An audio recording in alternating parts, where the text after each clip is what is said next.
Hey, Caesar, how difficult was it for you when you first started to flip properties? I mean, everybody sees the success you're having now, but I'm sure you didn't just start off successful. Oh no, it was tough, man. Like at the beginning, right? Back then, it was when you had all those shows on TV, right? Flip this house, all those shows. So flipping is sexy, right?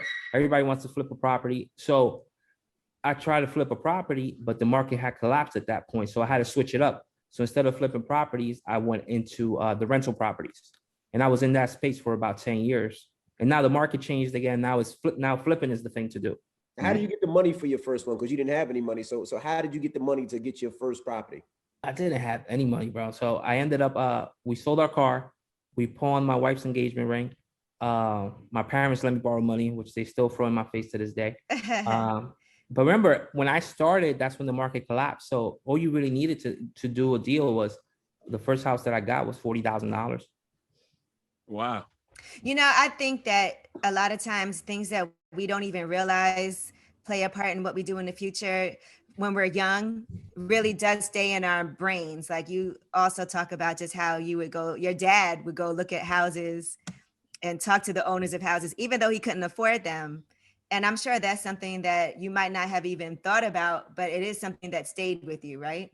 Oh no, definitely. Especially there was one time that there was this one house that me and my brother really wanted. It had an indoor pool, a game room. We just moved from New York City, right? We came from the Heights. We lived in an apartment. So we're not used to seeing houses like this. And the price was like $300,000. And we couldn't afford it. And that kind of like put something in me like, yo, that's never going to happen to me. I'm going to afford whatever I want. Really, people have many, many reasons for buying land. I bought a piece of land in Philadelphia personally that was just grass for, how long was it just grass? Probably 2 years. But the reason it was just grass for 2 years is because I went to the city and I went with my plans, what I wanted to build here. That's a process. Once you get that, you can start building. Now we actually built the building. That's one reason people may want to have land. Others just have stuff that they inherited.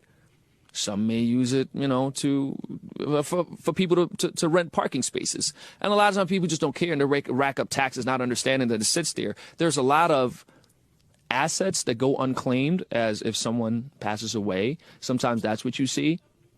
There are many, many reasons. Sometimes the city takes it back because the owner didn't pay their taxes. So there are many reasons, but a reason to buy land if you're an investor is that, number one, they don't make any more of it. So if you have that, you have a really, really strong asset. Then you can hold on to it, wait for the neighborhood to go up and to get some activity, maybe get a good way to get a good return on just a piece of land is take a piece of land that is cheap from an auction, for instance, and then go to the city, hire an architect, get some building rights on it. Now the value of that land has more value because it comes, as we call it, shovel ready. Somebody can just tomorrow start building, and then 6 months, a year from now, they have an asset that's generating cash flow, or they can sell it at an increased profit. Think of the supply chain of wholesale, retail, end user, manufacturer, wholesale, retail, end user, so on and so forth. It's similar from that standpoint, and it's really how most things